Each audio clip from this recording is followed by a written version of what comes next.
Good evening, everyone. Thank you for attending tonight, Thursday, January 19th, 2023, our regularly scheduled Board of Selectmen's meeting. I ask that we please all stand for the Pledge of Allegiance. Pledge allegiance to the flag of the United States of America and to the republic for which it stands, one nation, under God, indivisible, with liberty and justice for all. Thank you. A couple of things. As I say, Mark is going to be about 15 minutes late. I'm not sure if Gail has gotten on yet or not. But there's still three of us, so we will be able to start the meeting. Gail had asked that we do not do the executive session tonight because she just does not have the materials ready for us. So it seems like a logical request. So I support that. You also, Tiffany? Yeah, Mr. Chairman, we're pretty close to be able to go into executive session probably at our next scheduled meeting. Okay. But Gail and I want a little bit more time to pull that together. Sounds great. Okay. And you're okay with it? I saw your thumbs up, Peter. Yeah. Okay. Perfect. Our next section of our, actually, I don't really think there's any additions or changes to the agenda. So unless somebody has something else that I don't know about, I think we should be able to move right along. Our public comment section. This is the portion of, the portion of the agenda that's reserved for people in attendance who wish to briefly address the board. The board requests the comments be limited to 3 minutes or less. People wishing to comment should type comment and their name in the chat box, and they will be recognized.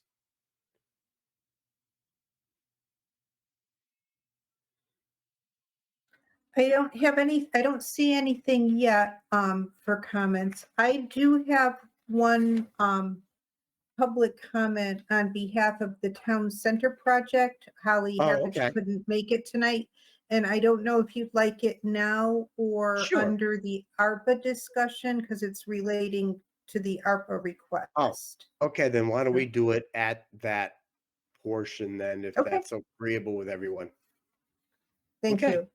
Okay. And I don't see anybody else looking for a public comment at this time. Okay. Great. Gail is here. Oh, hi, Gail, wherever you are. Okay, so our next section would be appointments and resignations, and we have one resignation and one appointment. So our first would be our resignation. We have a letter from Eric Lindquist resigning his position on the Planning and Zoning Commission, which is sad. Really need to keep these knowledgeable people on, but things happen, which I understand. Move to the Hebron Board of Selectmen, accept the resignation of Eric Lindquist from the Hebron Planning and Zoning Commission with regret and thanks for his service. Further, that the Selectmen designate Friday, January 27th, 2023 as the posting date for the vacancy notice.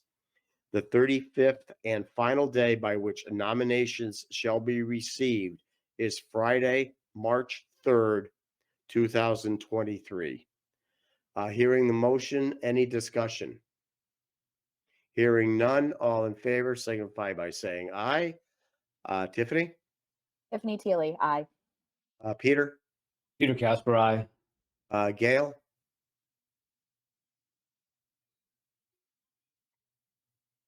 Don't hear her.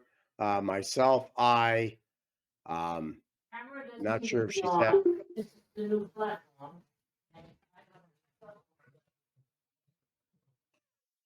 I don't know if that's a technical difficulty or not, or technical difficulties. Someday I'll learn how to speak. Not this year, but don't want to rush into it. Maybe someone could text her to let her know we can hear her. It seems like she doesn't quite recognize that we can hear her. Yeah, that's a good idea. She, I don't know, she comes on and off.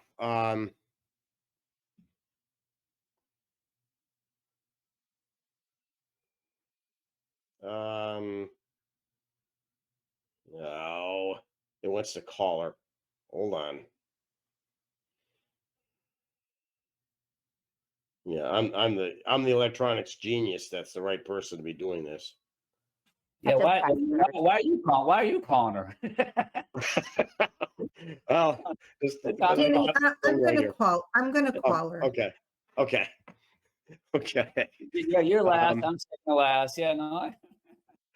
okay. Our next, Well- it was 3, so the motion carries. But she's definitely having some sort of issues. We have a Parks and Recreation Commission appointment. Attached is correspondence from Adam Thiel expressing his interest in being appointed to the Parks and Recreation Commission. Move the Hebron Board of Selectmen appoint Adam Thiel as a regular member to the Parks and Recreation Commission for a term to run until December 2026. Any discussion? I'm assuming he has attended a meeting or two, or Mr. Chairman, he's on the He call if you hears, want to. And he's here, Dan, if you want to Ah, hear from perfect. him. And he has attended meetings. okay.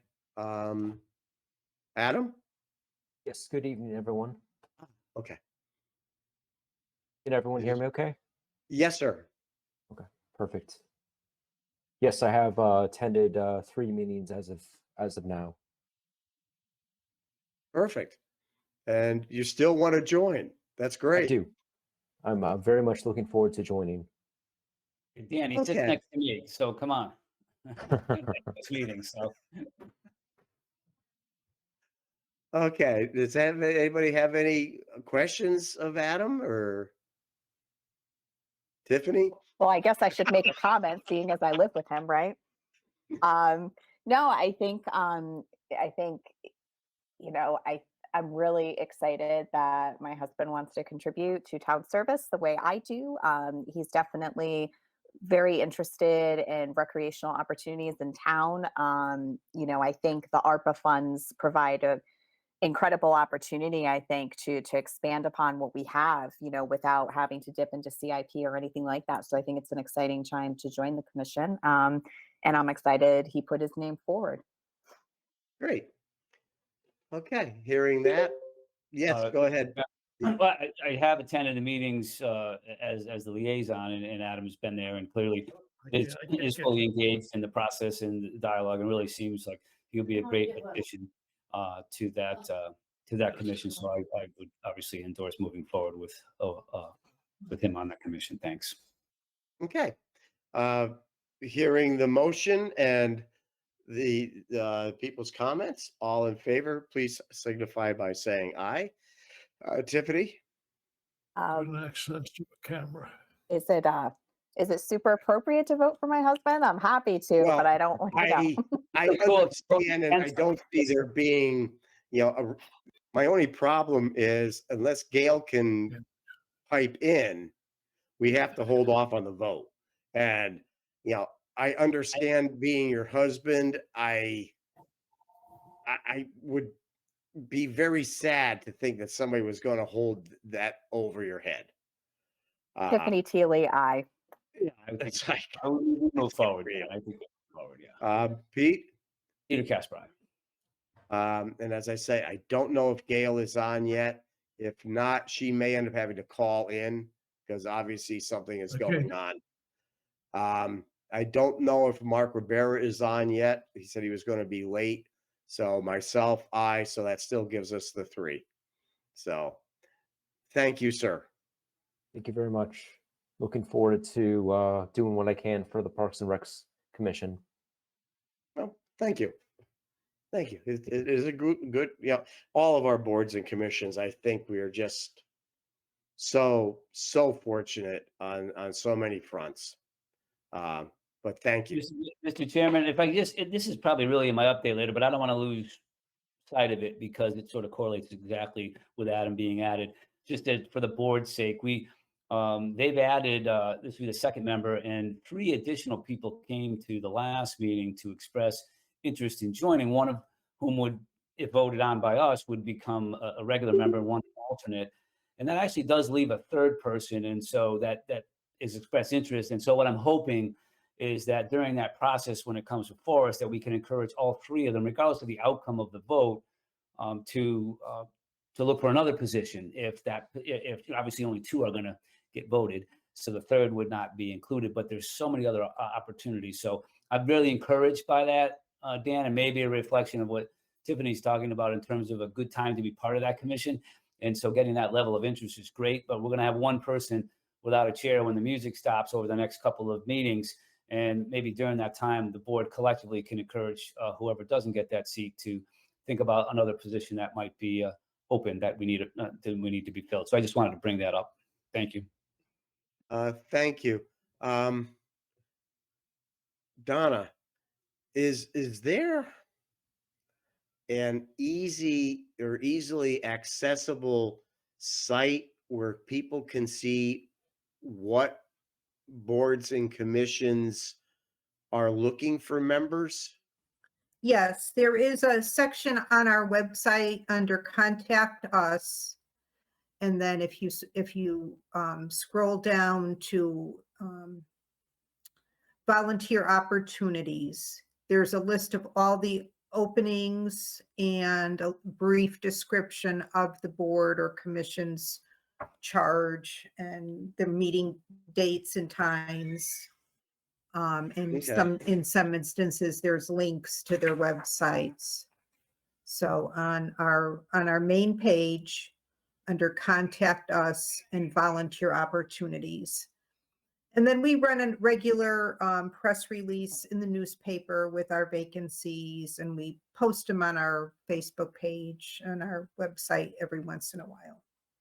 And Mr. Okay. Chairman, not to belabor the topic, but just thinking that as new people like Adam join, it might be an opportunity for at least him to think about being able to express why he did through if he's active in other social media outlets or through the Hebron, through the Hebron Facebook page, to say, hey, I'm encouraging others to do what I'm doing. I'm stepping forward, volunteering. This is why I'm excited about it. Because so many people look to those sources before they go to the town website and maybe need some encouragement to step forward. So I think we can maybe at least suggest, if those that are active in those sites, to maybe express why they're doing it and share that information, so people can really hear from a real person that they're qualified and we welcome them. So maybe that's something we can continue to talk about as folks come forward. Yes, and again, and I was going to bring it up later under a different heading, but again, I'll briefly mention it here.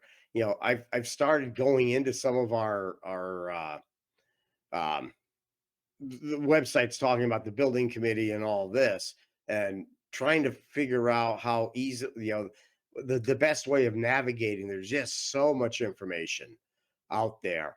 And I sometimes wonder if people don't get information overload, where they're actually looking for information and thinking it's not there when, in reality, it really is. It might be on page 19 or page, 75 or whatever. I'm not sure if we need to do some sort of a little, question and answer. Hey, I would like to join a board.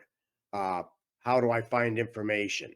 And then it could be, go to the blah, blah, blah, and, all the opportunities would be listed there. I don't know. It's a field that's outside of my expertise. Well, But if I may, like maybe for a future discussion, I know Tiffany last meeting talked about us discussing a part-time communications director, things like that. So I think that's something that is a good thought and some good concerns that we can maybe challenge ourselves to talk through at a later date with a specific agenda item associated with that. yeah, so, okay, great. Donna, our correspondence. Okay, under, for the town manager's report, I don't have his report, but I can say that we're very busy in our offices working on budget and CIP and trying to pull all that together. We've got lots of projects in the works. Andy had a project update meeting with key staff this week. So we are keeping busy. And then for correspondence, we had just a couple pieces of correspondence that I can bring up here. The police, monthly police report, and then just a letter of congratulations to Sue Hushin on her recent retirement. Okay, And that is it. perfect. Thank you. Okay, moving on, we have the American Rescue Plan. And I'm hoping that everybody was able to review it. Yeah, sadly, one of the issues, of course, and it's similar with CIP, we put in for certain amounts of money, which is what we think it may run, may cost. And then at the end of the day, we get what the actual costs are. We get, sometimes, like with vehicles, sometimes they can sell vehicles to, I can hear you, yes. It worked this hello, time. That's what I did before. Sorry to take all your time. no problem. So You need to walk on. right now, there are some items that we actually do Okay. have some expenses on, and we actually have on this first page, looks like 4 items I that know. we actually have final expenses on. So that's good. So did we want to go over anything on the round 1 expenses? Tiffany, I know you had some questions last time, or Peter. I'm more interested in discussing, Mr. Chairman, the round 2 proposed projects, seeing as we've already approved round 1. It looks like everything's kind of moving forward. Okay. So I mean, I would defer to Peter or Gail if they have any questions in the round 1 projects. I agree with Tiffany. I mean, we've approved those. Obviously, they're all in some stage of execution, and I don't know that it really makes sense for us to dig into any of that because we just need to continue to be updated on the progress and any cost deviations. But I'd say I have a few thoughts, and I'm sure others do as well, in terms of round 2 and how do we want to think about that, and what do we want to talk more about, and what do we want to talk less about, and all that sort of thing, and remind ourselves kind of what we're trying to accomplish here. So I'm ready to move on to the Nope, that's fine. open section. Not a problem. I just wanted to make sure we No, start. I appreciate it. Yeah. We'll have questions if we do go over budget. We'll have questions, I'm sure, but right now I don't think we're at that juncture. No, I don't think we're anywhere near that kind of a situation at this point at all. And I'll just mention that the sheet that I'm displaying on the screen tonight is different than what's in your package. I updated it this afternoon. All of the projects that were pending attorney review, he has advised us that they are all eligible. So everything you see there now is ARPA eligible. Okay. So, with that being said,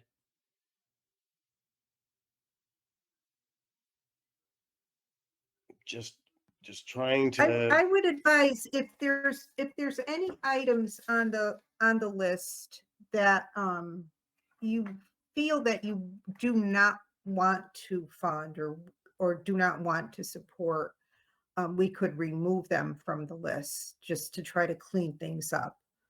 If there's anything that you definitely want to fund, you could make some approvals this evening, and then others, determining that you want to support them, but not finalize the funding approval.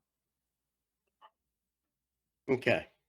Mr. Chairman, I think that's a good idea. I don't know that we want to really dig into I didn't count them, 25 of these, but maybe the outliers, I think is good, or maybe ones we want to continue to discuss. We don't necessarily have to come to resolution, but if we, as a board, say, well, I like the first one and Tiffany doesn't, we'll talk for a minute or two, and then maybe we just push that aside. Don't get rid of it, but just maybe we can add a few things tonight and then continue discussion. Because I have a few things, and I clearly am not anticipating wanting to spend, an hour and a half going through each one of these at this juncture, because there's so many that are already, being worked on. Yeah. Okay. Well, the reason I'm saying is because we were given backup material on some of them. The town center project one, the goal, I'm trying to think. Well, we got backup on the Peters house, but there's no prices. So that's something that we can't even discuss because there's no prices that go with it.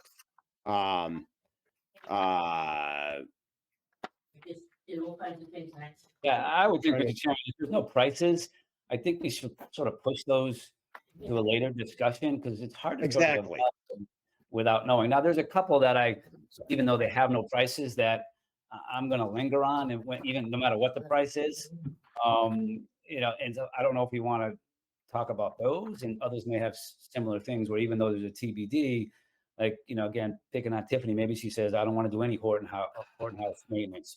Okay, well, do you want to talk about that, or just put all the TBDs to the side? Because I don't know, it's hard to talk about something if we don't know the price. It's on. Exactly. Yeah, I know. That was my puzzle. Tiffany, what do you think? Should we talk about them conceptually? If somebody disagrees with a TBD, or do you want to put the whole TBD list on the side? I think in terms of expediency, we should probably put the TBDs to the side. Yes. Just because I think we need to understand the funding scope of it before we can approve it. I mean, I just did a quick add up of the round two, grand total and what we've already approved. And we're not close to the 2.8. We've still got about 600,000 to work with. So I'm not worried yet about going over. But I do think, echoing a concern I shared 2 weeks ago, I think now is the time we have to keep an eye on costs, because I certainly don't want to go over and then we promise something and we can't deliver. So I think, if there are items that have a price tag to it, let's discuss. But the only thing I will say, Peter, and I don't know if you remember this conversation, but the support for local small businesses line item, I remember we had a pretty lengthy conversation about, is this still needed? What does this look like? Because we're, long past the immediate need for that kind of COVID relief. I certainly don't want to push it to the side if we think it has merit, but I'm trying to remember what that conversation was, because I remember we were wavering on it a little bit. Actually, my recollection, Tiffany, is we decided not to do this. We I had the agree. discussion and we said we were not going to move forward. So I know Andy mentioned it last time, but I'm actually surprised on the list. We had already decided not to move forward, was my very specific recollection. Dan, do you remember that as well? I agree. The exact same thing. Yeah, I think we got it to was- the conclusion, Tiffany. So at least at this juncture, there didn't, we, as you just said, the discussion sort of centered around this. We're at a point now where, these particular funds don't seem to be earmarked for that, from how we wanted to spend the monies for Hebron, even though other communities have done so. So I thought we had moved past it. And I agree. So I think, Donna, in the future, if that could be removed completely from all lists moving forward, because I think it is confusing to have this still on here. So I think with the removal of that, I'm fine postponing discussion on the TBDs, and we can just kind of briefly discuss, the items with dollar amounts to them. Okay. So, well then, can we discuss the items that were given in our packet that actually do have some dollars to them? Sure. Yeah. I mean, the town center project, they do definitely need a building. Not going to deny that. The I country do carpenter. have a public comment on that. Okay. Yes. From go ahead. Holly. She wasn't able to make the meeting, but she asked me if I could read this. So dear Hebron Town Manager and Board of Selectmen, thank you for your time tonight. The Town Center project was established in 2017 with the initiative of reinventing the heart of Hebron. With yours and our community support, we are doing just that. Over the past 5 years, the numerous events and art installations that TTCP has successfully brought to the center of town has generated a fair amount of apparatus. And when Holly says apparatus, she means mainly the Adirondack chairs and the snow folk. The need to have a central facility to store this equipment is vital to TTCP's sustainability. The amount that we are requesting for a storage shed would cover the cost of a country carpenter's structure and the necessary site work. Approving the use of these funds in this way will not only assist TTCP, but also a local Hebron business. I apologize for not being able to be in person with you this evening, and thank you, Donna, for reading the letter into the record. Thank you, Andy and town officials, for your continued support of the Town Center project. Sincerely, Hallie Happich, President, TTCP. Thank you. As I say, I believe the Country Carpenters building was shown at 16 to 18,000. They're requesting 30. I'm trying to figure out what the other 12,000 would be for. It just seems awfully pricey if that's what it's going to cost for the site work. You know, I don't know what other people's thoughts are on this.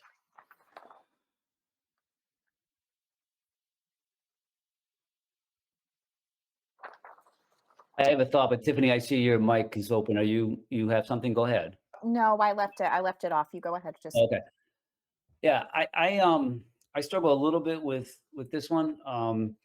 Not for lack of interest in supporting the town center project, but it seems to me that there are a lot less expensive options that can achieve the same outcome.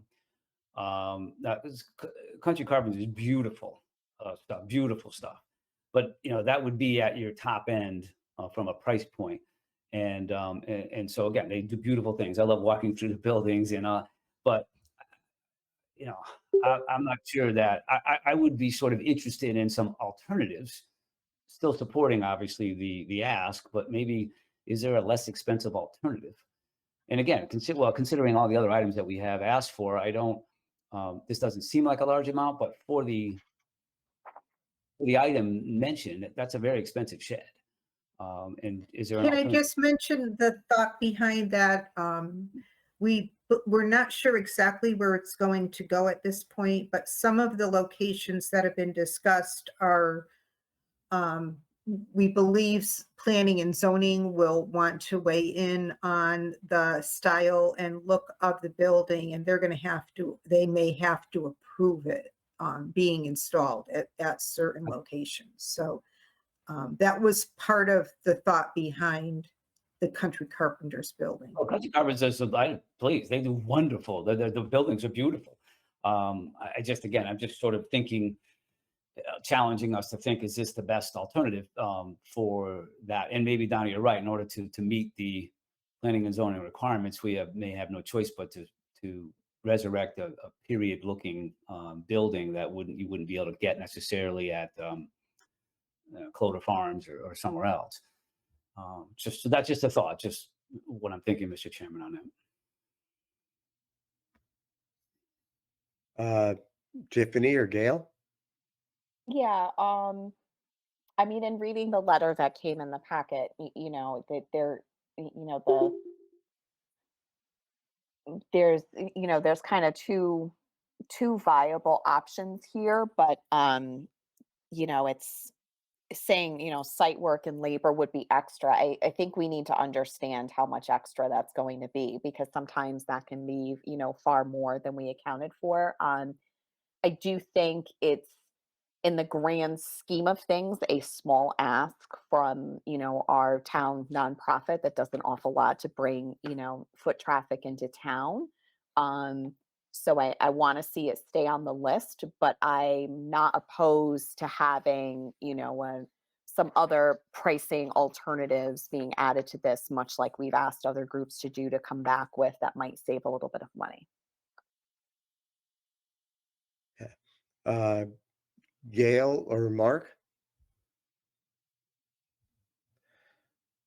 I'm not I- quite up to speed with what you're discussing, Dan. So Okay. I'll wait till We're understand what's going going through on. some of the ARPA requests, and since we were given, literature on a number of the items, we're just trying to touch base. So right now we're talking about the town center project request. They were looking for $30,000. They can get a country carpenter's building that's going to cost between 16 and 18,000. They also had prices from two other vendors at more money. My question was, there's $1,200 that I'm wondering what that was for. Is that for the site work? It just seems pricey. I'm just trying to weigh out what that is for. The discussion has centered around, is that the best option for a building? Granted, country carpenters buildings are gorgeous. Everybody will admit that. But the discussion was whether or not planning and zoning would require that type of a building, depending on where it would get put. There's a couple of potential options. One, and of course, there's always more too, but one would be up at Burt Hill Park. The other one would be at the St. Peter's Ball Field. There's already a building there, but that may get them by for a short period of time. But the entry to get into that building would need to be enlarged. I don't know if that's the right word or not. Made larger. So that's kind of where the discussion's at right now. So we're deciding on spending money on a building, funding for it, but we're not sure where it's going to go, or if it's even going to be approved to go in that spot. Is that fair to say that? I guess conceivably, we would, it would have to go through planning and zoning, I am assuming. I I don't can know comment what. on, Yes, please, Donna. Holly has had some conversations and walk-arounds with Matt Bordeaux on the location. And the desire is to keep it in the center of Hebron, central to Hebron, so that there's not too much transportation that needs to be done of the chairs and the snowmen. So Matt has been considering different locations for that in the center of town. So it's not town property. It's going to be property that some concerned or generous citizen is going to provide for it. No. It'd be well, one of the sites would have been the St. Peter's Ball Field, which is town owned. Okay, gotcha. All right, go ahead, guys. I'll just keep listening to you and see how you feel about it, and try to form an opinion.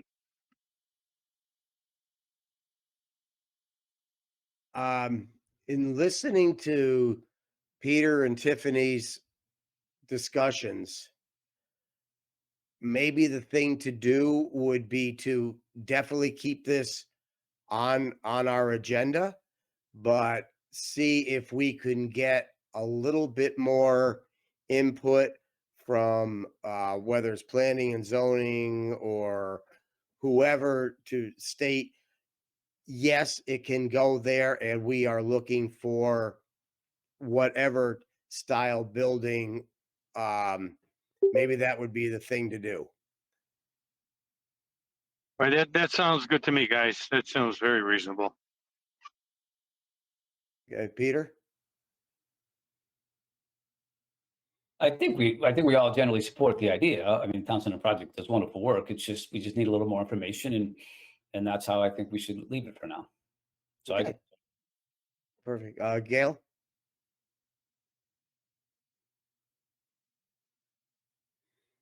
Gail cannot hear us, so I'm working with her on trying to get Oh. her some audio. So she's probably going to dial in for the audio. Okay, well, at any rate, I think we've got a consensus on that one. So that'll definitely stay on the table, but as I say, the next one was the Peters House. I see no pricing, and as a result, I see no way of really even doing any discussion on it. Hey, Dan, can you guys Yes. hear me now? Yes, You you mean we're can. good for the moment? Okay. I'm not going to touch a damn thing on this computer. All right, I'm on. Okay. So, So, Mr. Chairman, I see the same, the Peters House, but just to let you know, and I'm not going to get into it. One thing I think would help me, and maybe we have to do this in advance of when this pricing does surface. We as a town have sunk a lot of money into the Peters House. yes, And over in my 10 years, the Peters House has been on the agenda for me to approve things for years. And I think at some point I've been asked, and I couldn't answer the question by some of the folks in town, how much money have we actually spent on the Peters House? I'd like an accounting of that. And maybe we've seen that before, but before we move forward, I sort of need to know how big of a hole we're in already, and would probably have some comments around that. So maybe if we can figure out a way to get more of that information to us, so we can sort of look at the ask relative to the to date spend would help me sort of assess this. So Okay. I'm going to ask that at some point. So I just throw it out now as something I'm going to be interested in, again, because I've been asked a number of times by people in town, and my answer is I don't know. there's So- no reason at all that should be fairly readily available information. You know, I say that, you know,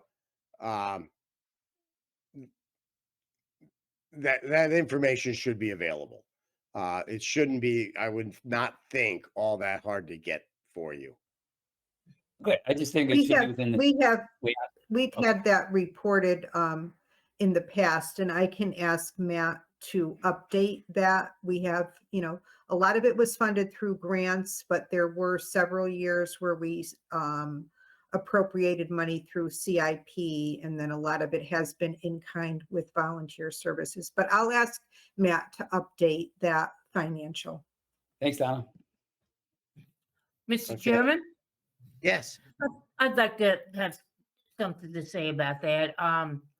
When the Peters House repairs and renovations started, it was a noble thing for the town to do to preserve that. And I was all for it. And it was great because, as Donna said, it was grant after grant after grant that went into it. And the services of many people in town, including my neighbor, John Menard.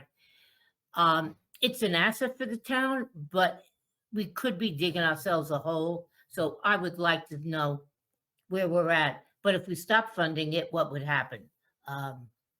We would have something that's half done that we cannot use. So I think we need to, after we get that report, we need to think very carefully about where we're going and maybe have a plan for the future. Thank Okay. you. You're welcome. Thank you. Excuse me. Okay. The next thing would be the code options, the way I've got it here. And she, at this point, is only requesting, if I'm reading this right, $1,200. And this was dated October 12th, 2022. She's found, some new training, and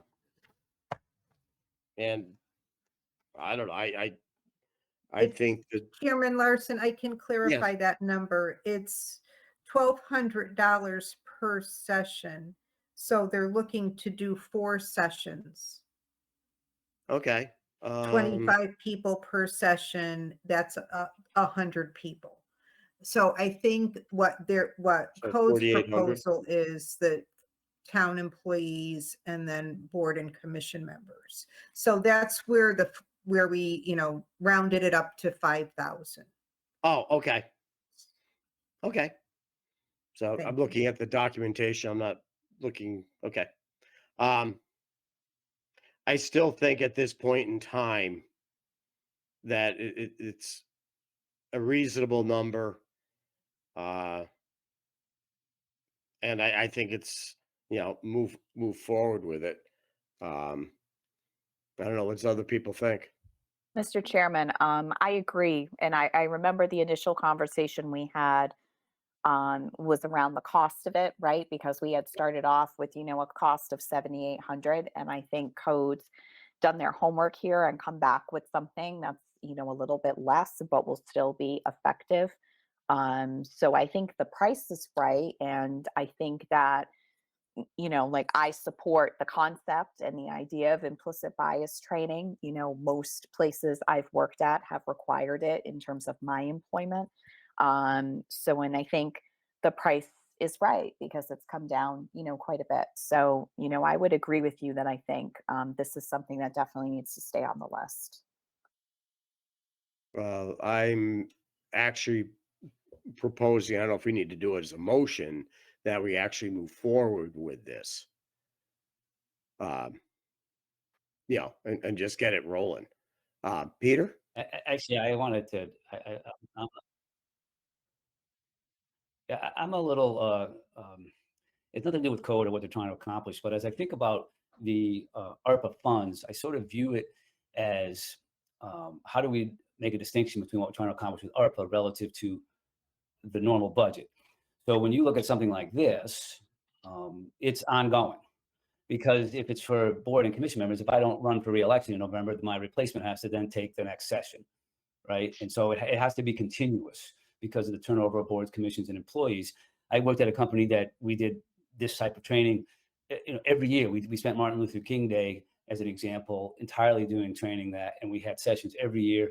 But because there was new people and new material and new topics and examples and things like that, so I see something like this more as part of the town budget in the training, and because there is a education section within the town budget, as opposed to this as because this is not a one-time event. It is, in the budget, but it doesn't go away. If we only do it once, it really hasn't served its purpose because it has to be a continuation of it for it to really be meaningful.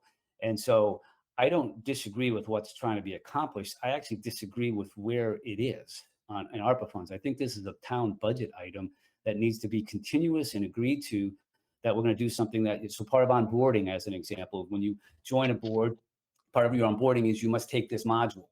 That's an hour or whatever. We have so many seats, and it's every year. And we use those seats to give it to new members of boards and commissions. And we make it a part of our culture of serving in the town. So I think what we'd be faced with here is we would do it once, we'd use ARPA funds for it, and then we'd have to start all over again, like within months. And so I think it's actually maybe, at least this is what I wanted to bring up. And again, nothing against what they're trying to do. I've been doing this type of training for years and I'm a big supporter. I don't know if this is the right place for it. Mark?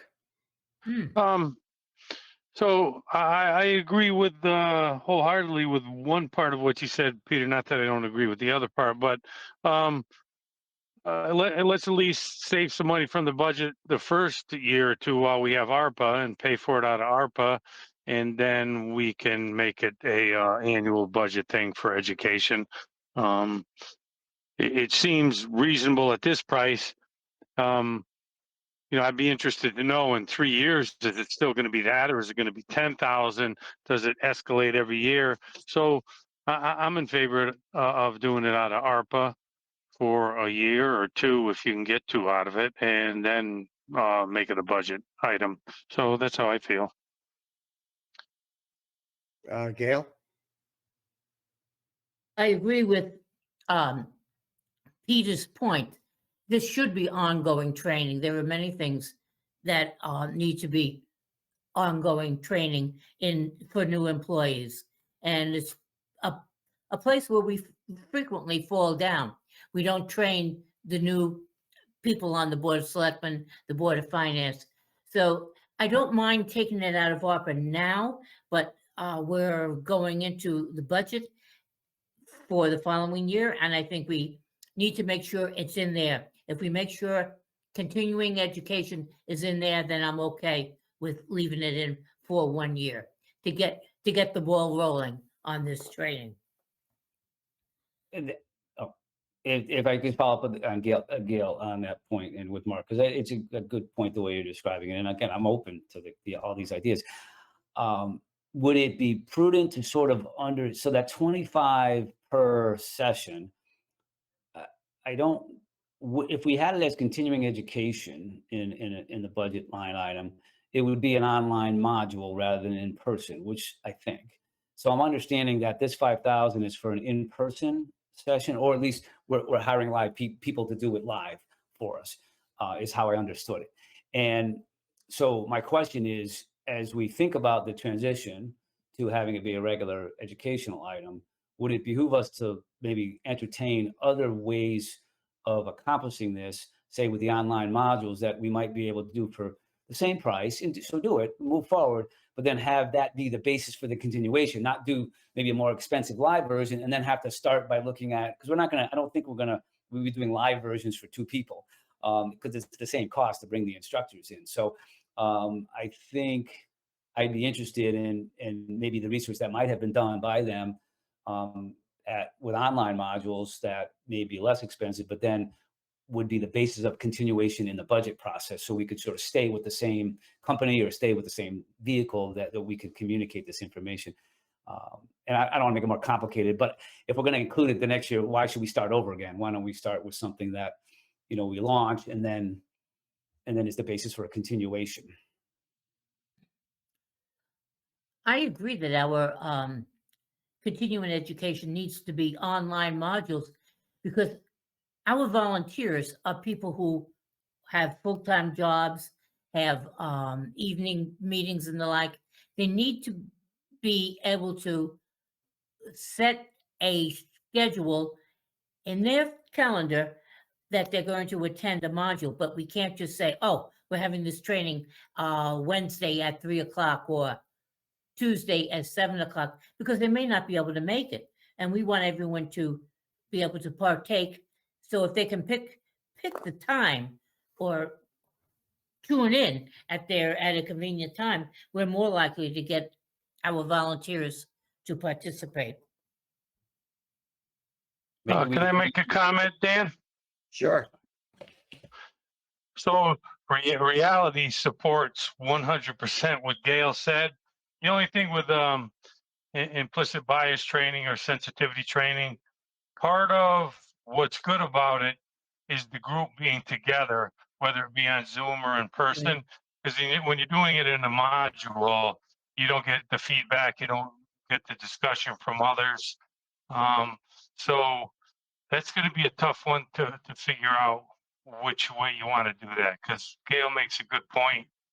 You just lose some of the significance of what that training is by not being a group and discussing and going back and forth. Yeah, in that kind of session, you definitely would lose something, Mark. I agree. But at the same time, we need to get people to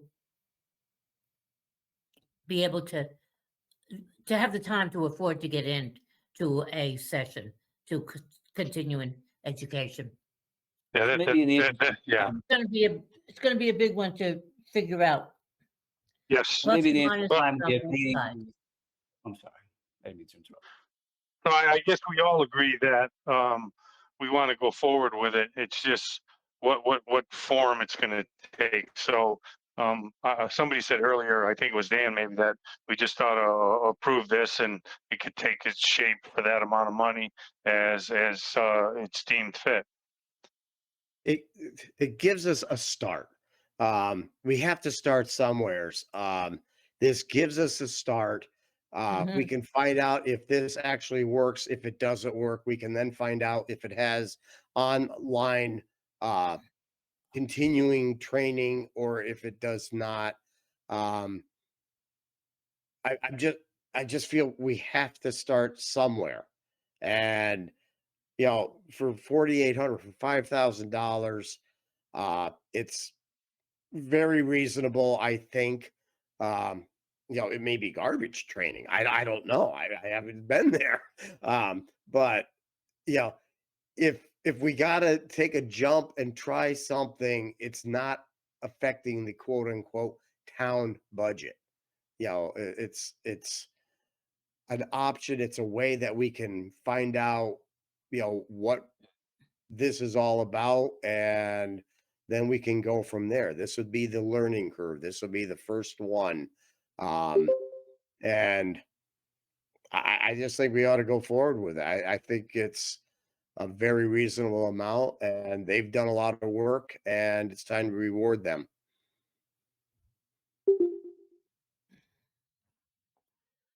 Any further discussion?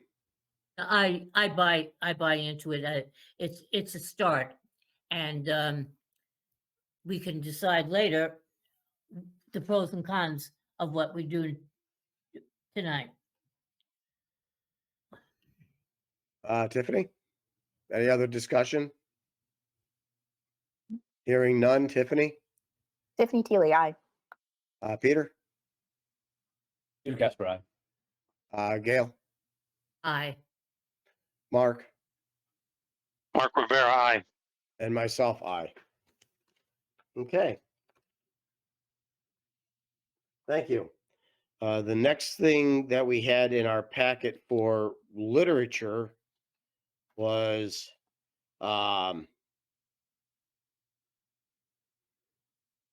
okay, the Hebron Historical Society. Their initial request was, I want to say 20,000 or something, and now they're looking for 125. Dan, the town had initiated the initial request. Andy and I Okay. recommended, it was $25,000, and it was for painting of the exterior and possibly some other, they have moisture issues in the basement, maybe doing some work in the basement to try to dry things up. So you did approve that first $25,000. Okay. And then the Historical Society followed up with these additional requests. The $125,000 is to put an addition on the building to provide for handicap accessibility and restrooms, which would involve installing plumbing in the building. And then the second request was for $100,000 for upkeep, maintenance, and repairs of some of the ancient cemeteries. So then the total that they're requesting actually is 225,000. And 250. well, yeah, yes, if you 25. include that initial 25 Yeah. that we approved for the painting, and there are no plans or designs or anything for that addition. So that's a very preliminary number, and I think there's a lot that will go into determining if that's even an option. Mr. Chairman, Yes. I'd like to ask a question to clarify. You came up just now with 225,000? Well, I'm looking at the old town hall restroom and accessibility at 125, Okay. and then the 5 cemeteries at 20,000 each, which is 100. So in my book, that's 225,000. Yeah, I agree. Okay, you were including the cemeteries. I just think And we that had already approved 25,000, so we would be putting 250,000 towards the Hebron Historical Society if you look at it in total. That was only my point, Gail, to say when I said 250. We've already Mhm. approved 25 for the painting, so that would be Okay. 250. I, A further question, clarification on that. I think we need to look at it as two different items. The cemeteries and the Historical Society building, to me, are two separate items that we could approve or not approve money for. okay. I agree with that. Yeah. Who knows? I'll probably get lynched. I don't know. My Oh, come on. personal, Willing to do my that. personal fear or whatever, I just think there's so much more work that really needs to be done before they start figuring on bathrooms, accessibility. We need to have something to say yes or no to. You know, um, I don't know. It's just a I, lot of money. yeah, Mr. Chairman, I mean, I'm totally supportive, but if that 125,000 is the preliminary number, I'm the daughter of a master plumber, and I can tell you that plumbing costs can accelerate pretty quickly depending on, what you have there, the kind of pipe you need, what you're actually working with. Um, That's right. I Right do now, kind of there is hedge at the dollar nothing amount, there. or yeah, I do kind of hedge at that. So I see I see your point. It's That was where what Tiffany just said was where I was getting. That's an open end cost to bring water and sewage. sewage out of a building that has never had that. We don't know what they're going to find. I think we need, before we ever approve anything for that, we need to know what is needed. I do believe that they should have water and sewage in that building, and it precludes the building being used for a lot of things. But I don't want to approve something right now without having a plan. Painting the outside of that building is something yes, absolutely. And Being that I think we a good approved. genealogy, I'm all for the cemeteries, but I can't go with the rest of it. And I'll get lynched for that, but I just think we need more information. I mean, this I is think it's supposedly just a to be an TBD. addition, but I don't even know who owns what land. I'm assuming it's going to be going outside of that side entry, the one that kind of overlooks the library parking lot. But again, I'm just making a kind of off the cuff assumption. I just think we need more information. I think it's Uh, just a TBD. We're not saying no. So the lynching, I think, Gail, you'll be okay. We're not saying no. We're just sliding it over and saying, hey, we're very interested, as opposed to some other things we've taken off the list completely. No, we're very interested in supporting it. We just need a lot more information, because we don't want 125 to turn into 300,000, and then we are saying no to some projects, and maybe we shouldn't. So I think it's just a TBD, and slide it over, and we'll talk about it as more information develops. yeah, I Okay. can't see what they're talking about being done for 125,000.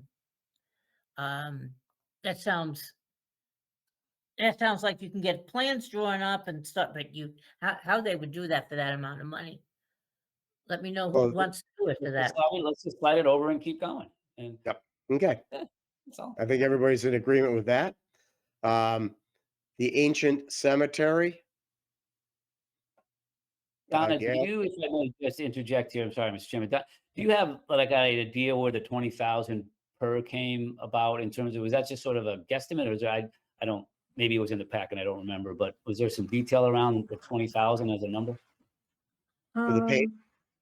Let's see, her letter or her request was I just don't remember the details. the board, we agreed, at our recent board meeting, a motion was made to request funds to be set aside for use in the town-supported cemeteries. We agreed on a sum of 20,000 for each cemetery. Many gravestones have been broken since they were placed and could be repaired out of respect for the people they honor, As we previously discussed, I obtained an estimate for some of the stones in the old cemetery several years ago and was overwhelmed with the $17,000 fee. That was much beyond their means. So tree removal, branch trimming, taking care of fallen limbs. So I think it's an estimate. I don't think it's, a So number we'll that's spend, tied to okay. something specifically. But we'll likely, there's probably, again, I know it's an estimate, but the funds will probably be exhausted. It won't be, there'll be money left over for continuation. So we don't have these run into disrepair 10 years, 5-10 years from now again. Is that, is that accurate? This is sort of to get us level and then. And that's what Yeah, it go on. sounds like. It sounds like Yeah, it would be able to repair things and take care of cleaning up some things. And then Yeah. we'd have to, figure out how to maintain it going forward. And there are those, I believe it's, if they had come available annually, it depends on the funding from the state, but there are every couple of years grants for ancient cemeteries. Then they're only for a few $1,000s, but we should get into the routine of applying for those as well. It's almost like Mr. the education we talked about is I'm disheartened, and I understand we can't do everything, to see cemeteries in disrepair that the town has responsibility for, because it just feels like we're not respecting those that have come before us. And there's clearly, work we should be doing. And that's a budget item. And obviously there's other issues involved. So I'm very interested in doing this, but I also want to sort of make sure we incorporate the discussion into how it can be ongoing. So the Historical Society is not faced with a challenge 5 years from now or 10 years from now, where they just, they have to start all over again, asking for money, and now that money's not available. So I just want to make sure we sort of bring that conversation together in some way, shape, or form, because I think then this expenditure would be meaningful, because it would be the basis for a continuation of maintaining those properties. Mr. Chairman, Yes, please. I'm all for the money that they want right now. And I think this board should know that there are volunteers that go regularly every year into these cemeteries to do cleanup work and try to reset a stone, but they can't do it all. And so to have to have that money would be a good basis for it. And we need to recognize that the people buried in those cemeteries, we're not talking 100 years, we're talking 300 years back, and the founders of this town. So I think we need to, out of respect and recognize what these people have contributed, and maintain those cemeteries. But I'm a genealogist, so. And to be honest, on this topic, I am willing to move forward in a positive method also. What you are saying, Peter, is totally correct. Mhm. We have a responsibility on so many fronts.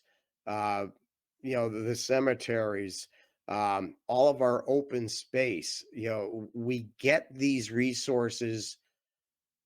We are doing a terrible job on maintaining them. And I I don't know how to do adequate forward funding to try to keep up on, our maintenance responsibilities. And as I say, the cemeteries are one item. We have open space areas that, they're getting invasive species, this and that. We're not, we get this property, but we don't do anything to maintain it. And we have a responsibility, but it's money. I can tell you right up front, I already know that there's 3 million, if not more, dollars worth of requests for CIP. Um, you know, all are reasonable suggestions, I'm sure, but we just can't afford everything. This could give a shot in the arm to at least kind of get us to a level playing field where then hopefully maybe we could go forward on a yearly basis. I don't know, but so But I'm for giving that money that they're requesting right now. And as I said, I know that there are volunteers who go in regularly. And so it'll help put the cemeteries in a reasonable place for the volunteers to be able to do their maintenance job. And then next year, yeah, we have a lot of requests. I agree with you, Dan. There's all kinds of things which need money because we have a lot of responsibility and there's so much maintenance to be done on different areas. So do we anyway, want to go, that's my 2 do- cents. do we want to go forward and approve this request? Or do we want to have further discussion on it? I move we go forward. Okay, Gail's made a motion that we move forward with this request. Any further discussion? All in favor? Tiffany, Tiffany Teely, aye. Peter, Peter Casper, aye. Gail is aye, I'm assuming. Yes, Gail Richmond is aye. You made the thing. Mark, Hello, Mark. Mark? I see his light come on. I don't hear him. Myself, aye. Mark?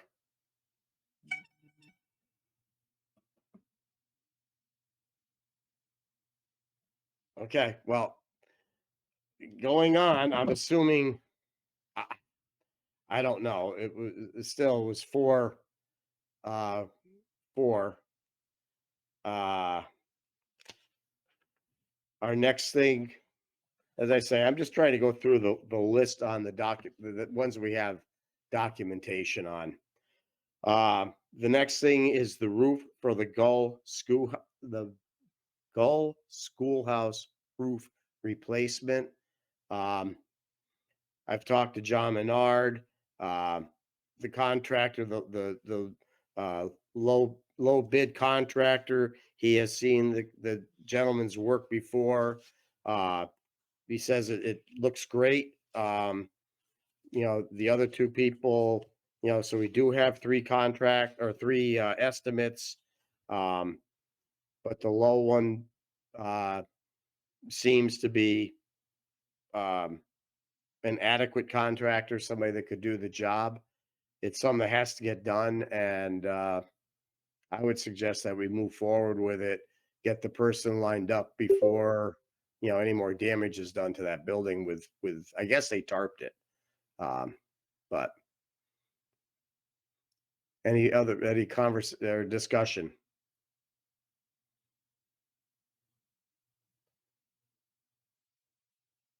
Anybody? Well, I make the motion that we move forward with the expenditure of the $20,000 for the roof replacement and award the roof repair and replacement contract to Thomas Archibald Building and Remodeling for the $19,825.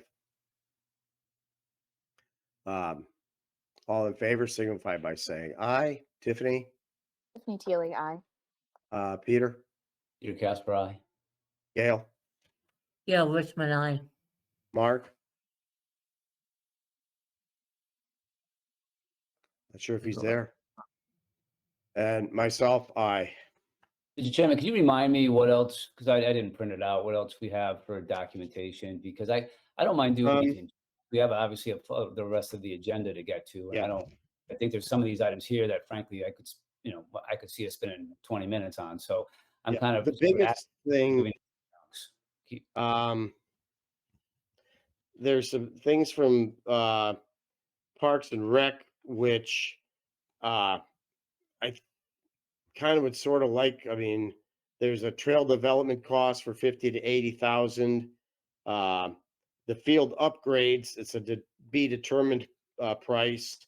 The field lighting is 150 to 250,000. That would be at Vets Park. I'm not even sure if that's even gone through planning and zoning. I know I think we have to, that's a whole nother discussion. Yeah, I don't think we should try to spend, Yeah, you know, a so bunch of time tonight I'm- going. I am willing if people want. Maybe the only other thing, and Donna, maybe you could help me out on this, is we have this You might want to act on the police accreditation and yeah, Mark, is that this Yeah. one? Is yes. is that the proposal for services, police consultant services? Is that Yes. the right one? Yes. Okay, because there was something later in our packet. So I just want to make sure that we're talking of the right thing.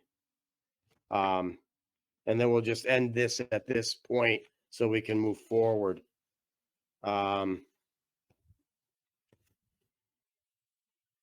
Okay, help me out here.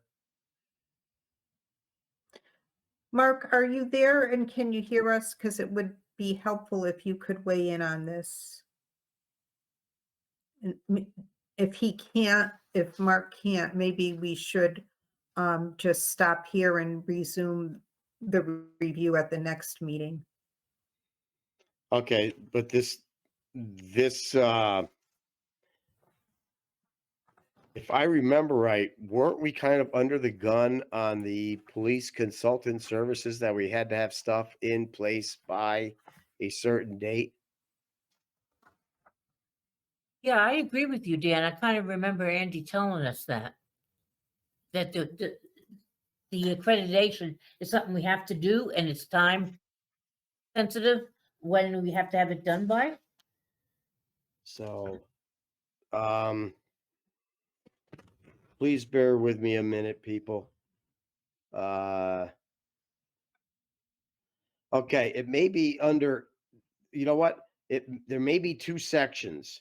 Because there's an old business one, police department accreditation, and I think we've got two things in our packet. Which we do. So there is one coming up on the accreditation.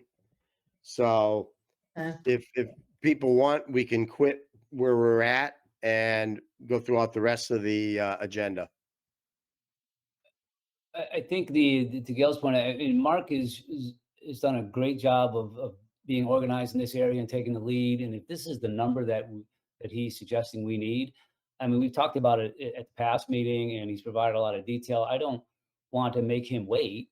Oh, I'm sorry, him as the representative in the lead in this. I don't know that we need to delay on police accreditation. We don't have a choice. Yeah, the thing is, there's two things. There's coming up under Section 8, old business, the police accreditation. I don't think this ARPA funds thing. It's the same, it is the same thing. That it is? proposal Okay, appears that's in what I your thought. agenda in two places. Then we'll just First- discuss it at that point then. Yes, first to Okay. fund it through ARPA, but then Mark was going to go into explaining it, so. Okay, so So we can- could just vote on it now then.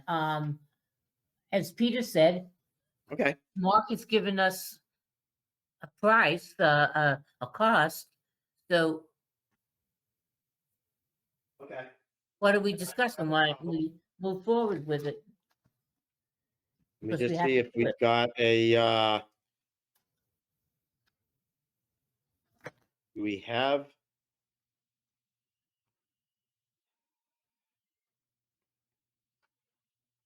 Do we have a motion, Donna?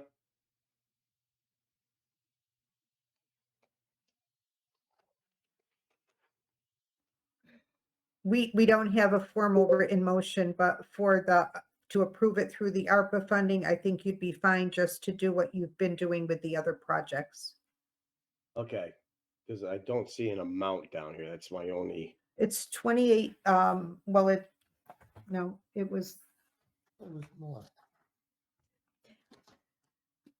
The saying? consultant is not 28,000, but there is some, I believe there's some software that is going to be required that goes along with this. So that's why the request through ARPA is for 28,000. Okay, And then the Okay. consultant's agreement, I believe, was 20,000. I gotta find it in this package. as but I long as, believe- as long as the 28,000 will cover it, I'll just make a motion that we approve the expenditure out of the ARPA funds, the 28,000 for the police department accreditation process. Um, you know, for the services as received from Diego Law Group LLC. Does that cover it? Yes. Okay. All in favor of this, please signify by, or any discussion first off, I'm sorry. Okay, no discussion. All in favor, signify by saying aye. Tiffany, Tiffany Teely, aye. Peter? Peter?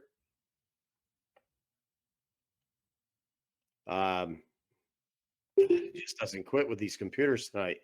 Gail? Gail Richmond, I. Myself, I. Mark, are you there? Can you hear me now, Dan? Yes. Yes. Oh.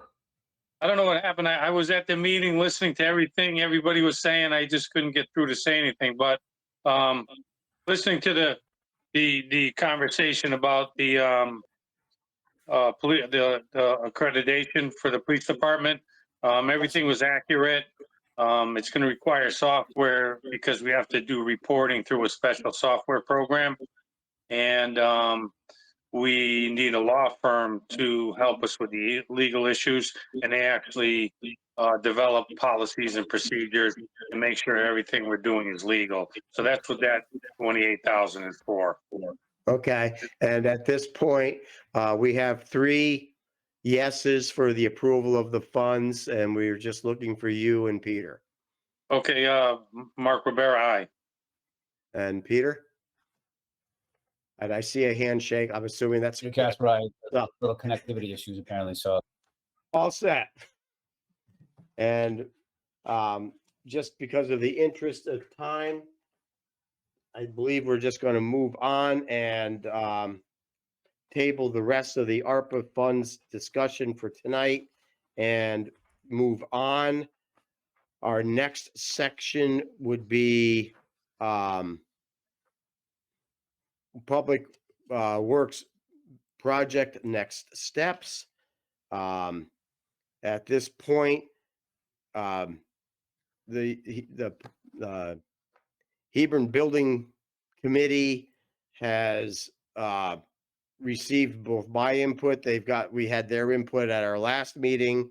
I would suggest that they can, if they would consider doing it, to continue with the write-ups of some of the different options, the pluses, the minuses.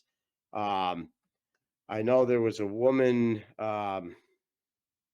Andrea, I'm not even going to try L because otherwise I'll just butcher her last name, who also reached out, and I don't know if she would want to work with that committee, if they would be willing to even consider that, to at least do some write-ups on some of the suggestions, just so that people have an idea of what's all going on.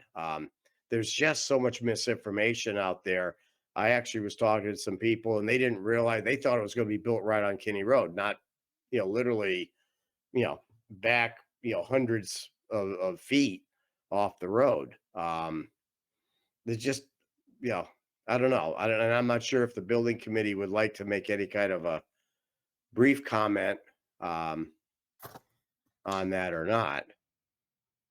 Kind of open it up to everybody. What are your thoughts? Well, Mr. Chairman, Richard Steiner here. We are absolutely, definitely would want to, and we definitely will expand on the pros and cons, advantages, disadvantages of the various concepts that have been presented to the Board of Selectmen. But I'm a little unsure of what the request was to have somebody join the Public Building Committee. Is that what or to help us Well, with- I mean, there's a person who seems to have an Andrea interest. Latanzi. Yes, Andrea please. Latanzi is her name. Okay. She's been on several of these meetings, and we do have an opening on the committee. I mean, if she would like to join as a full member of the Oh, committee, absolutely. or work with us, supplementary, just for this, that's fine too. You know, as I Her said, interest might have been to serve on there was a discussion about setting up a committee to work possibly with the PR group and doing the survey. And I think that was what her volunteerism was for. I don't think it was for serving on the Public Building Committee. If I can add to Richard's comments, I think we definitely, as Richard said, we've already started on the pros and cons of each site. But there have been conversations we've heard, from you folks as to, are you going to do a separate committee, or are you going to weed out some of the recommendations and then have us just review what's remaining. So I think there's some decisions that you have to make. In the meantime, we will continue our work, and I'll defer to Richard, because Richard's doing an awful lot of this on this project. And before we get done here, we'll just quickly update you on a couple other projects. Richard, you think we can have that ready for them for this board sometime next week? Oh, absolutely. Absolutely. And I guess to Mal's point, and I know there was some discussion at the last Board of Selectmen meeting, and we're willing to address all 5 concepts. Did the board want to pare the list down? If the answer is no, we want the Public Building Committee to give us the pros and cons on all 5 concepts. Not a problem. We just wanted to make sure whatever the assignment is, that we have it very clear. okay. I'll allow anybody else want to talk before I open my mouth again. You go first, because I may have something else to say, depending on what you say. Oh, okay. Well, as I say, the thing is, the building committee is probably the most knowledgeable entity we have in town on all of the possible concepts, all of the possible locations, the pluses, the minuses. They are the entity that has done so much work on virtually reviewing and coming up with all of the sites, and I can't see where their input would not be invaluable. And to be honest, we got to get this thing moving forward, and we got to be able to show people, this is what's going on here. This is, these are the facts, point blank. No sugarcoating one way or another. We just got to get this, get stuff out to people. It's been years, and they've got all the research. Okay, Mr. Chairman, we'll definitely, Yes. the committee will convene and we'll work on it, and we'll work on getting something to your board next week. As Mel said, we started on it, and we kind of got some other homework assignments that kind of cropped in. That kind of took our attention away from that, but we'll refocus on getting something to your board next week. Peter? Yeah, I love what the building committee does, and they're doing a phenomenal job. I do think the board has a responsibility to narrow our choices. They provided some concepts, but it's sort of easy, just out of respect for their time, it's sort of easy to say, you guys go back and do a whole bunch more work. And I think the board has some responsibility to at least discuss the concepts, because we may vet it, we may pull one out just as, I mean, I don't even think I could explain it to, not explain it, but I don't think I would support it. And I think we should maybe have that discussion if we maybe all agree that one is a toss out. It saves them some time and energy. I don't think the public is interested in 5 or 6 solutions. I mean, our job is to make it easy for them to narrow their focus onto what we recommend. Again, maybe multiple choices. So, I mean, they have to have some options so we get their feedback. But the idea of giving them too many options, I think for some is potentially counterproductive, because it's difficult to generate the amount of information. It could be confusing. So I'm a fan of actually narrowing it down. So whether that's after they do this next cut of providing this information, great. But I don't want them going down sort of a dark hole of doing hours and hours of work on 5 different concepts. I think that's too much. I agree. My only thought though is some of the concepts within 5 minutes, they're going to be able to show where it's just not feasible. And I think if we have, all of those 5, and then they can, draw the red line through it saying this won't work because X, Y, Z, move on. So But this Richard, way is we it can a at heavy least, lift to provide this next level of, update or for all those solutions? I mean, one is asking the Lions to sell property, so that's, you don't have to do. yeah, a lot that's of not going work. to happen. They've already said no. Hey, Pete and yeah. Dan, I think the next cut, as we understand it, is just to give you pluses and minuses Okay. of what we Yeah. presented last week. I don't think that's a heavy lift for us. Oh, okay. I just suspect. I think to go beyond that and then start to develop further plans would be difficult. Okay. But I think that we should put, because I think I've had a couple of conversations with people in town since we were at your last board meeting, and they said, "Oh, good, we want to hear more about these other places." So I mean, we've got a couple of them already done anyways. Okay. So to do 3 more in the next few days, we will definitely have the package of pluses and minuses to the town manager's office, so it can go out in your next agenda packet, because I'm assuming that's when you have to do it in an open meeting anyways. And we can ask Andy and Donna, maybe even to get them to you up front, so you have it a little bit longer and you can get back to us if you have more questions. So Okay. and I'm speaking for myself, and Richard, please chime in if you've got any other thoughts. Yeah, I actually, while you were talking, Mal and Peter, I looked at the notes I had from the other members of the committee. We're like 85% there. It just needs to be, it just needs to be, the notes have to be taken from keywords and phrases and put it into articulate sentences. So it's not, as Mal used the phrase, it's not a heavy lift. Okay, great. I just want to be respectful of what we ask you to do, and so if that's the case, the more we hear from you, the better. So I'll look forward to it. I think we owe this to the town. Okay. We put the concept out there. We ought to put a little bit more information out there. So we're good. We're good with that if that's the direction you send us in. I think I welcome to see them. And that way, everything, again, there's nobody hiding anything. Gail, you have anything? Just to say, the building committee has information and is going and can dig into information, which I'm not going to be able to do.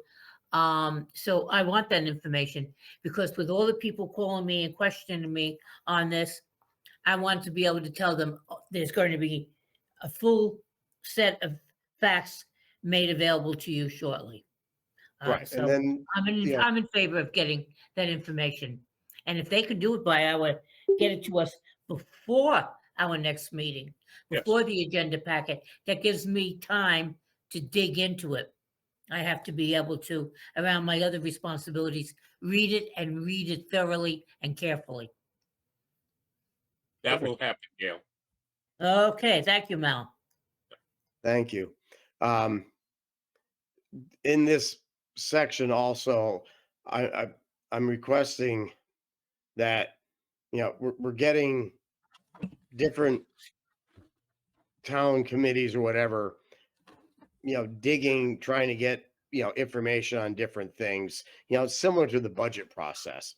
And I'm asking that if you are going out there for information, to please CC at least the town staff. They may have the information already readily available. And if not, if somebody finds out something new, great, it needs to be shared. So, as I say, similar to the budget things, trying not to have everybody just go off on their own tangents, trying to keep things somewhat, I don't know what, contained or I want to make sure everybody has the same information, the same facts. That's it on that. You want to keep everything orderly and dispersed to the relevant parties. Thank you. Thank you. Okay. See, that's what happens when you have somebody who's learned and knows how to speak the English language instead of somebody like me that uses a stone chisel and a rubber hammer. Well, you don't want to make too much noise. No. Okay, perfect. Thank you. Thank you. The building committee, did you have anything else that you wanted to talk to us about? Yeah, a couple, just some quick updates for you. And on other projects, by the way. There are other projects going on in town. The Firehouse Addition, we have a proposal from a consultant as to the design and all the engineering work that needs to be done, that the building committee approved to send on to you for your next meeting. That Andy has the proposal, so that should be part of your next packet. We would be looking for you to just simply approve the fund. The funds so far approved for the project are $100,000. This is less than $30,000. The soft costs to prepare designs and do engineering work and to also do some borings of the subterranean type stuff around the side of the building where the addition would go. And just for a reminder, this is an addition to Company One, just to extend one bay so that they can reasonably store the 2 ambulances that they're required to have at Company One without having them touching the walls and having some space to walk between them. Right now, they've currently moved one piece of the tanker has been moved, I believe, to Company Two because in order to keep the 2 ambulances inside. So that's that project. We had a team meeting, a mandatory walkthrough on the AHM project that you have agreed to fund $55,000 to upgrade or to replace essentially their heating system. We had that last Friday. Addendum 1 has already gone out on that. We had not as many people attend as we had hoped, but we're waiting. We will be receiving the bid proposals on that project, or I should say AHM will be receiving the proposals on that bid project on February 1st. We will attend that meeting. We're just there in an advisory position. They are really running the show on that. Yesterday morning, we had a meeting with the roofers for the library re-roofing project. Finally, the RFP for that went out, I think the 5th of January, Donna. That proposal is, we will be publishing the first addendum probably next Wednesday on that bid, and those numbers are due back. Those bid proposals are due back and will be open to town hall at 2 p.m. on February 1st to see what we get back. And then yesterday we had a Richard. I'll let Richard talk to yesterday afternoon. It was a whirlwind meeting to kick off the facility study. So go ahead, Rich. If the board remembers, they approved the issuance of an RFP to interested architectural firms to perform a townwide municipal facilities evaluation of the town's 11 properties, including the 2 elementary schools. And Mal and I, that began at noontime, and we walked with 2 architectural firms, representatives of 2 architectural firms, through 7 of the 11 municipal properties. We started at 10 o'clock in the morning, and we finished at Hebron Elementary School 6 o'clock last night. It allowed the architects to get a lot of information from the end users of the 7 buildings to find out what works well, what doesn't work well, what needs to be addressed in their vision as far as the stakeholders of the building, but also provided what they saw as the vision that needs to occur to the buildings in both the short and long term. Oh, and again, that cost proposal from the 2 firms are due back on the end of the first week of February. So our time schedule is very busy. Just to kind of fill in some of the blanks here on the first couple of projects, the AHM project is at this point slated to occur between the end of the heating season and the beginning of the cooling season.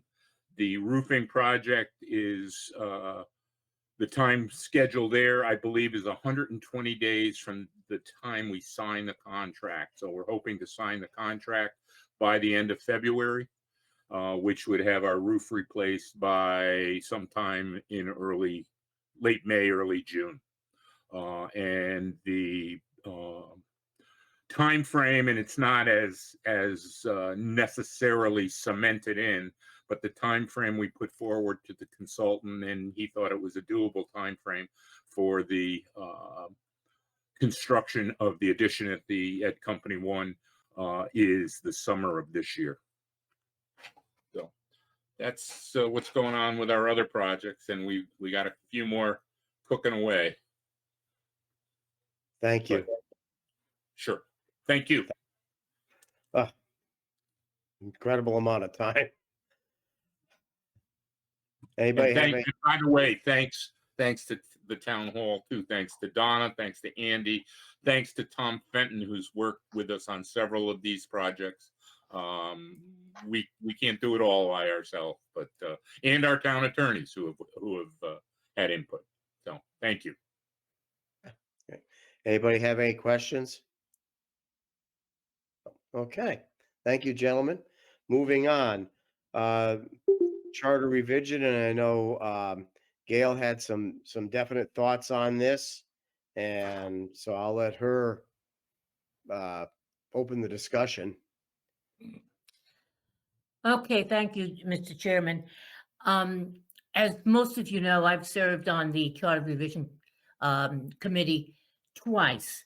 And so when the 5 years came up and it was time to consider whether we need to reopen it, I gave it much thought based on all the info I've gained over the last 10 years. The last time we examined every word, every phrase, and believe it or not, every punctuation mark. I mean, we actually got down to discussing, should that be a comma or a semicolon? We wanted to make sure everything was up to what the standard that the town of Hebron should have. So at this point, nothing has come to us that would say we should reopen it. I don't think there's any reason, any need right now to reopen it. And I want to remind all my colleagues on the Board of Selectmen that to find the people to serve on it is very difficult. Both times that I've been on it has taken months to find the right people, because you need to tell everybody serving on that committee is going to eat up your time for months. And not just the meetings, it's the homework in between. So that's my thoughts. And right now, I don't see anything that cannot be addressed without going into the charter. The charter is the Bible of the town. It's a very important document, but I don't see any need right now to reopen the charter. And don't forget that if a year from now something does pop up, we can always reopen it at that point. Thank you, Mr. Chairman. Okay, thank you. Tiffany, I see your light is on.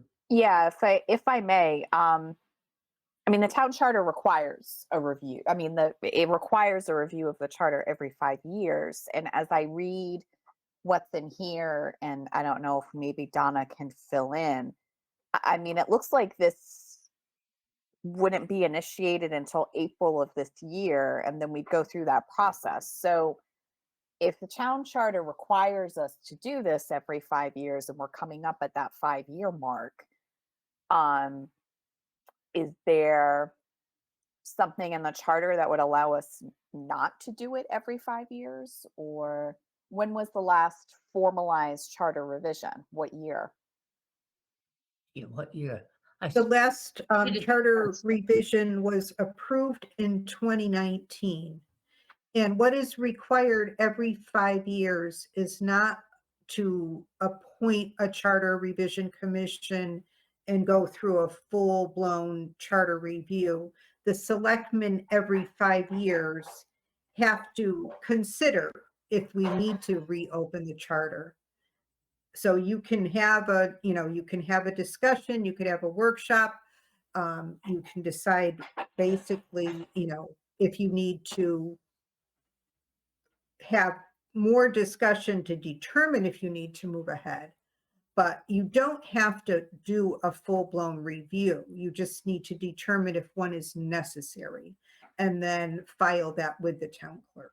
So the only other thing I'll add, Mr. Chairman, is that I do want to have a discussion at some point on bifurcation when it comes to the budget. A lot of towns and cities that I've covered as a reporter and just, living in various places require a separate vote on the town budget and the Board of Education budget. And I would want that examined at some point. To Gail's point, if we've gone through something pretty fastidiously as we did in 2019, perhaps this go around isn't the opportunity. But I do want to have a larger discussion on bifurcation. Thank you. Yes, Peter. So Donna, when it notes that you can make amendments from time to time, does that allow for Tiffany's suggestion that there could be one element of it that we could move forward with consideration of an amendment, or does it require an entire, as Gail noted, exhaustive process to do so?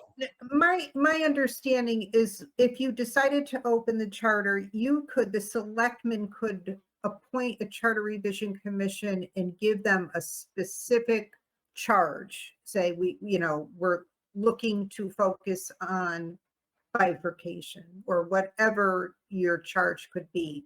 But once you open a charter commission, that commission can take it upon themselves to go through the whole charter or look at another area.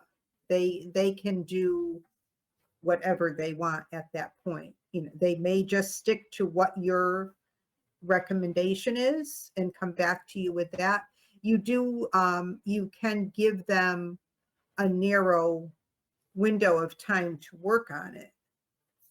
And then that kind of would curtail what their review could include. Well, that's to Gail's point, right? It might be easier to form a commission if it was, within 60 days, you're going to address these 3 items. They're not going to be able to, or whatever the timeline is that would be defined as narrow or limited, or next 30 days, I want you to just look at these 2 items. Maybe that sort of allows us to think about it differently and not have it be so overwhelming, especially if there's 1 or 2 items that maybe some of the other board members feel strongly about, as Tiffany's one example, and I had an example too, which I won't get into now. But that I'd be interested in an amendment. But clearly I respect Gail's perspective of we can't have this be, go on for 10 months.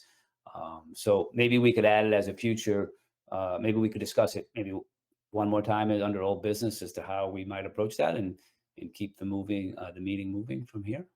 Yep. No, I think that's a fine suggestion. This way it'll give everybody a little bit more time to digest the time frame, and really, if it's one or two items, do we want to open a charter review committee for, literally one or two items? This is something we have to weigh in. So let's keep it on the agenda, and we will, try to do some further homework and discuss it at a later date. And I just wanted to make one comment before we end this. Sure. I completely agree with Gail. Unless there's something really egregious that needs to be rectified or something that's really pressing, I don't see a reason to engage in such exhaustive work for something that we really don't need to do right now. Like you're looking for a solution to a problem that doesn't exist. That would be the statement I'm making about it. Okay, I'm done. Okay, thank you.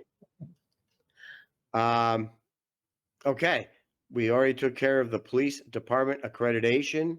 Is there any other old business? Okay, new business. We have a bid for the sale of the used roll-off truck.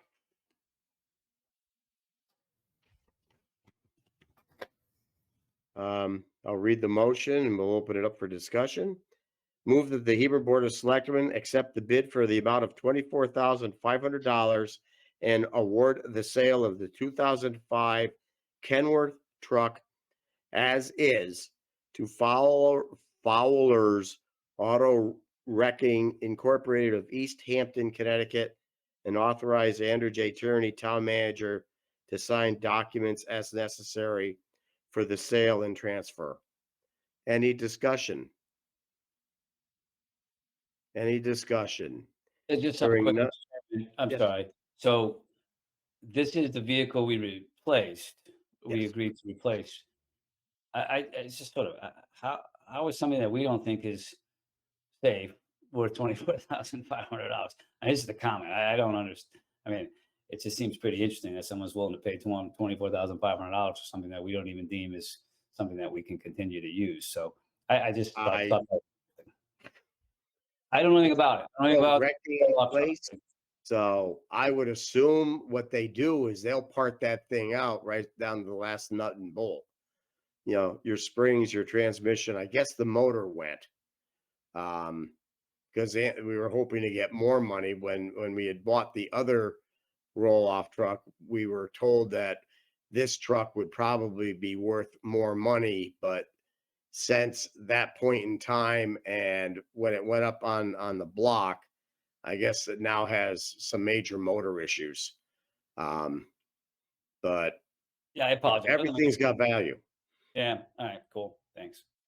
Maybe the answer is in the title of who's buying it. Wrecking. Auto wrecking. And that goes along with what you said, Dan. They're going to strip it down and sell every little piece. Yep. Yeah.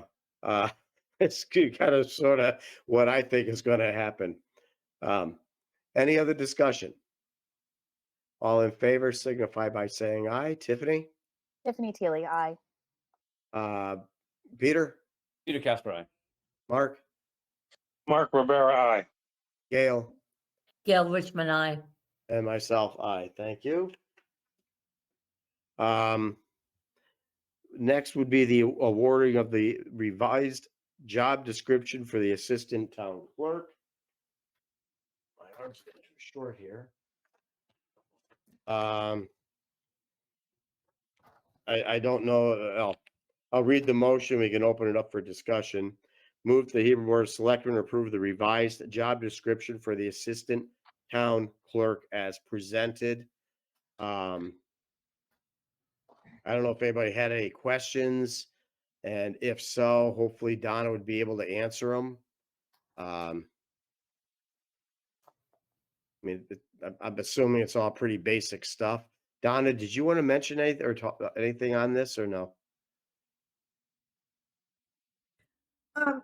It is basic. We've updated it, kind of tried to modernize it a little bit. We ran it by both labor attorney and the town attorney, and we recommend it be adopted as presented.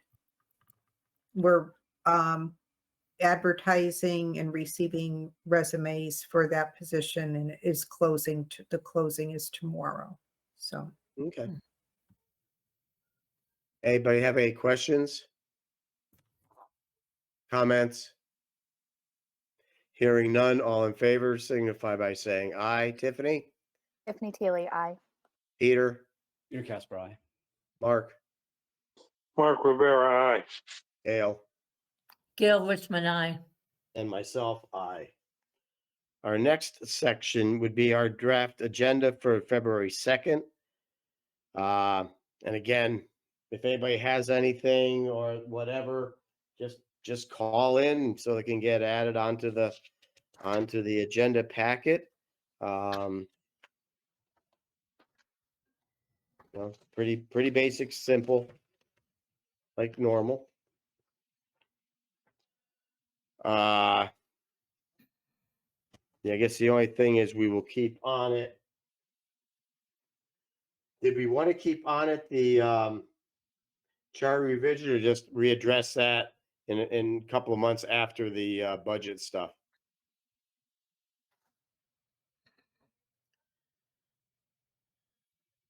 We should address it options? after budget stuff because the budget eats up a great deal of time. It takes a lot of thought and discussion on our part. So let's leave charter until afterwards. So we Okay. can give each topic the thought and time that it deserves. Okay, so everybody's okay with that? Okay. Thank you. Our next would be the consent agenda. Move the Hebron Board of Selectmen approve the following consent agenda items and motions contained therein as if individually adopted.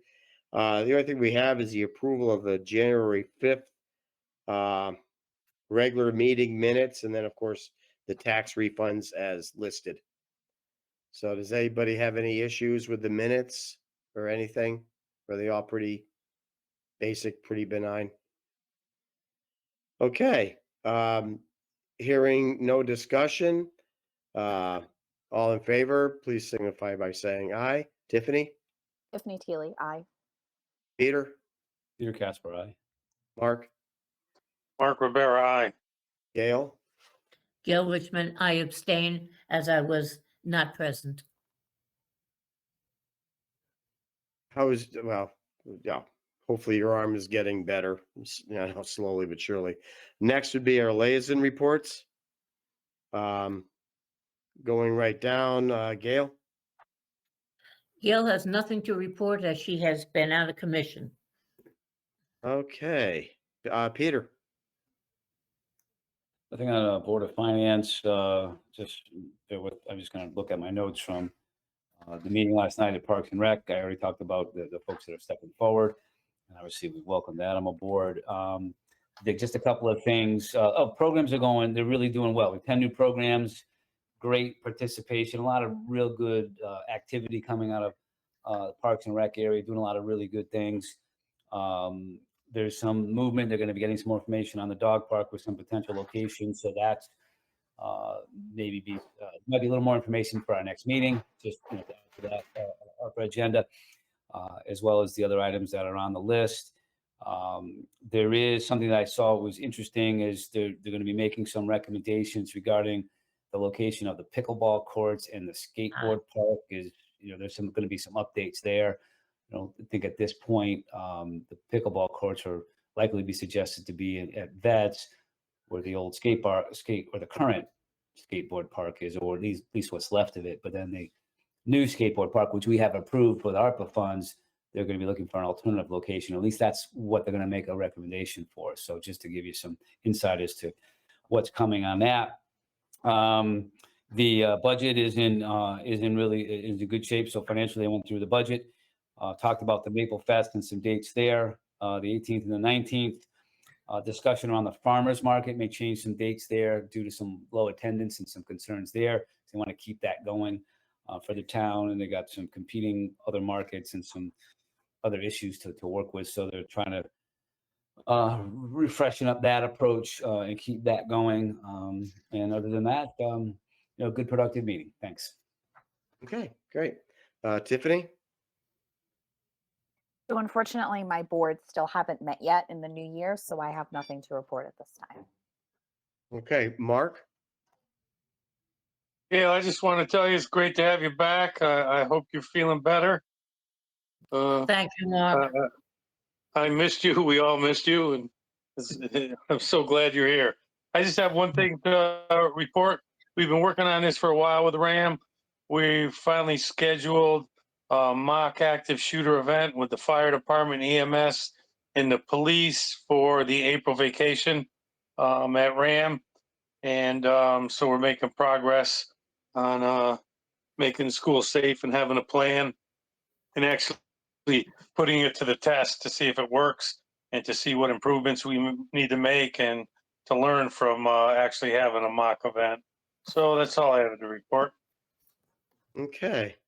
Hebron Historic Properties, they actually had their meeting the other day, discussing some of the proposed possible buildings on the McCorson's property area, and whether or not they fit or don't fit in with the general design of what they're trying to keep that Hebron Green to look like. The other thing was the Tumularies attended the meeting, presenting information and about the some of the properties in that area was actually owned by the first governor of Connecticut, I guess. So he was presenting documentation on that, he and his wife. Other than that, not much else. I did not attend the fire department thing, but they are moving forward with that building, hopefully. So we'll see where that goes with. Be interesting when they do some of those core drillings, because I know what was under that ground. Interesting. Other than that, I think that's it. You don't have anything, Donna, for WPCA, any of the updates on that stuff? I do not, no. Okay. With that, open it back up for public comment. I don't see anything. Whoa, Chairman? okay. I hear a voice, yes. It's Peter Casper, 54 Westminster Drive. Just two things on public comment for myself. I want to echo what Mark has said. Gail, it's great to have you back. Your voice is very important to this community and to this board, and we missed you, and it's great to hear you and see you. And so thank you for powering through what you've had to power through and getting back to serve this community as you always have done so well. So great to see you back as a resident. Happy to see you back, and obviously as a board member as well. And then I just wanted to, in the spirit of thanks, I just want to take a moment and thank Mark Rivera. I mean, you really have been a leader in moving this active shooter process forward. And I know there's a lot of other people involved, but I don't, as a citizen and as a parent, I can't emphasize enough the importance of the work that you're doing. And I just wanted to express my appreciation and hope the community feels the same way, that you are doing so much and leading other folks to make this a safer community and protecting our children. So thank you. Yes, amen. Okay. We have no. Thank you, Peter. Sure. Okay, we And have Peter, no, thank you for your remarks. It's nice to know that my colleagues have appreciated my serving on the board and serving the town. well, you bring a level of common sense and rationality to the board. It's, you know, it's great to have you there, and your insight, your knowledge is literally irreplaceable. So, um, my hat's off to you Man. also, and thank you. And the same for Mark. You know, definitely some very interesting times we've been through. So, thank you. Thank you. Hey, Dan, and everybody talks about us, but thank you for having a big heart, for leading this group, for taking the time to try to understand everything and be helpful with your comments. And Peter, thank you for what you said, and also Peter, thank you for helping me shape our um, active shooter response based on managing risk. That was very key to us coming up with some policies and procedures. And Tiffany, you've been a great addition here too, since we're all saying nice things. Yeah, you know, it's my last year. I don't know about Pete and Gail, but it's been enjoyable to try to do some good things, and I think we've all been able to do that. So, thank you, and the town is the beneficiary of this. Well, if we're going to say nice things, Mark, you have lent an angle to our discussions that we don't have. So I've gained knowledge and insight to an area in which I really was not that knowledgeable about. So thank you. Okay. And everybody does know that Tiffany is going to be the liaison from the Board of Selectmen to the RAM. The strategic plan Thank you. development program. And if we're all going to say nice things, I just want to say really quickly, thank you very much, Mark. I've really enjoyed this first year serving with all of you, and special thanks to Gail as we work together for the town manager's evaluation. And I did inform the group, Gail, before you got on, that we should have an update pretty soon. Yes, after we meet next week, we should be solid enough to give the group our findings. So perfect. Great. Thank you. And you realize we don't bite, see? Yeah. Okay. Hey, everybody, have a great, safe weekend. I don't know if they're still talking snow tonight or tomorrow.